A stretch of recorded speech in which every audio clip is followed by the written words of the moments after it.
Malaking halaga ng ilegal na droga ang nakumpiska ng Bulacan PNP na kung saan arestado ang dalawang high-value individual matapos ang isinagawang buy-bust operation sa Barangay Wawa, Balagtas, Bulacan. Kinilala ni Police Colonel Relly B. Arnedo, Provincial Director ng Bulacan Police Provincial Office, ang naarestong suspect na sina alias Jaco, 23 anyos, construction worker at residente ng Barangay Wawa, Balagtas, Bulacan, at alias Tintin, 38 anyos, businesswoman at residente ng Barangay Muzon, San Jose del Monte, Bulacan. Naging matagumpay ang mga tauhan ng Station Drug Enforcement Unit ng Balagtas Municipal Police Station sa pamumuno ni Police Major Ian Tejadilla Sanchez, Chief of Police, katuwang ang Philippine Drug Enforcement Agency Bulacan sa nasabing operasyon.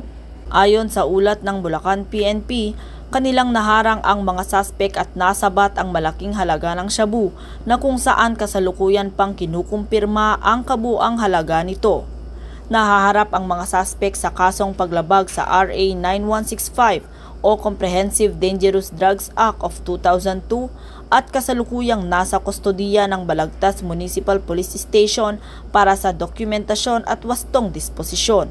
Ang Bulacan PNP ay walang tigil sa pagsasawata at pagpapaigting ng kampanya laban sa mga gumagamit at nagbebenta ng ilegal na droga para masiguro ang kaayusan sa kanilang nasasakupan. Mula dito sa Bulacan Police Provincial Office, ako inyong PNN Correspondent, Patrolwoman Pearl Cristalin Javier, alagad ng batas, tagataguyod ng Balitang Pulis.